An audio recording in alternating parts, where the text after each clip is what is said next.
Hi there, this is Keith Whittier coming to you with what I'm going to call the Witty Whittier Sports Update. This is going to give me an opportunity to talk to you about some of the different things that are happening in sports right now. I know we've got the NHL playoffs that are happening right now, but I have to be honest with you, ever since the last Canadian team went down, I haven't been as excited about the playoffs as I should be. I long for a time when the Canadian teams were able to win the Stanley Cup. I know we win the Olympics, we win the World Championships, but I'm selfish. I want to see the Stanley Cup come back to Canada. If I can take any solace from this season, it's the hope that Anaheim will win the Stanley Cup. For the simple reason that I'd like to see Corey Perry hoist the trophy again. Now, it's very interesting. He goes to a visiting arena and people start chanting, Katy Perry, Katy Perry. I don't think that's a bad thing, as how is that an insult?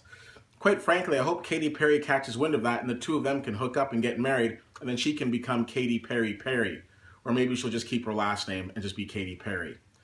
On the hard court, we've got the basketball, the NBA championships are going on right now. I'm more of a college guy, but I have to say, at this point, I just hope Golden State wins it. It would make the most sense since they were the best team in the regular season.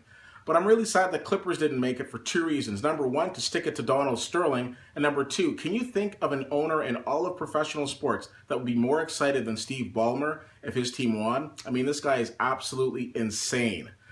Anyway, switching over to the CFL. The big news in the CFL this week is that Michael Sam has a new home with the Montreal Alouettes. I'm very excited. I'm very proud that the Montreal Alouettes have signed him. Of course, a lot has been made about this gentleman's sexual preferences and that he's into men. Okay, so what? Does it really matter? I don't think so. I don't really care if he's got a stamp collection. I don't care if he collects, old leaves, and I don't care if he's got if he's got a pet turtle named Muffy. It doesn't matter to me. What matters to me is how he plays on the field. And everything I've seen from this young man is he plays extremely well.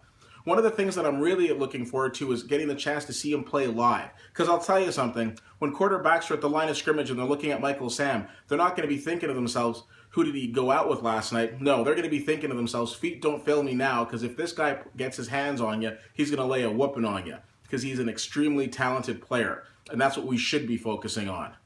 Speaking of exciting things that are happening, tonight is UFC 187. Tonight is the opportunity for us to see grown men enter into the octagon and tear each other apart. And unlike that Pacquiao-Mayweather fight, you're actually going to see guys who are going to try to win a fight.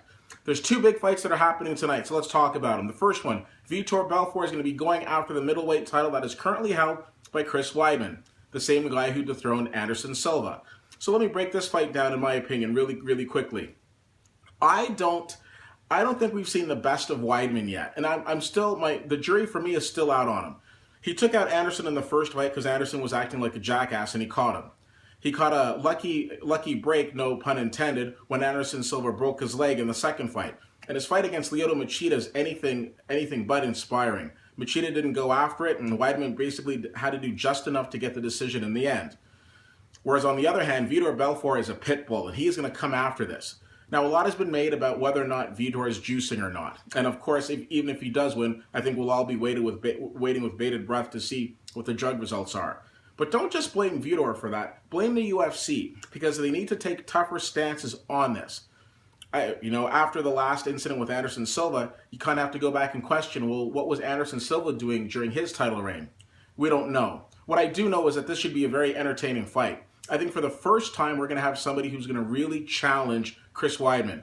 Anderson Silva's style seems to be more of a lay back and just kind of use his opponent's momentum against him. And Machida, you know what? I don't necessarily think Machida showed up in that fight. But I definitely think Vitor Belfort's going to take the fight to Weidman. And I'm going to be probably one of the few people that's actually picking Vitor to win this fight. I'm not saying I'm a huge Vitor fan, but I do like the skills that he brings into this fight. And I do think he's got a really good chance of becoming the new champion. In the other title fight, we're going to see the light heavyweight championship, which was recently vacated by Jon Jones, and we're going to see Anthony Rumble Johnson take on Daniel Cormier. Daniel Cormier, of course, had a title shot back in January against Jon Jones. Didn't go so well, and he's back in the title picture again. This fight is very interesting because Rumble has been on a tear lately, taking out everybody in sight. Taking out Gustafsson, taking out Nogueira, and he's been looking fantastic while doing it. On the other hand, we've got the consummate wrestler in Daniel Cormier, another extremely skilled fighter whose only loss was to Jon Jones. not a bad guy to lose to. Now, even though going into this fight, Anthony Rumble Johnson seems like a slight favorite, I'm going to go with Cormier in this one for a couple of reasons. Number one, if Cormier loses this title fight, I don't expect to see him in the title picture anytime soon. Second of all, he has gone up against some of the best in the UFC, and he's come out on top, and I definitely think he can tonight. The one issue that I have with, or the one concern I have with Cormier is that I find anytime a fighter starts splitting their time between the octagon and the commentator desk, they seem to lose their edge, and hopefully that won't be the case tonight. And I certainly don't want to see him go down to a guy who lost to Josh Koscheck. Anyways, let's see what happens. I've thrown a lot at you today. I'd love to hear what you think. As always, you can reach me at CFL_fan, Facebook.com/WittyWhittier, and WittyWhittier.com. Thanks so much for checking out this blog. This has been the Witty Whittier Sports Update, and I'll talk to you soon.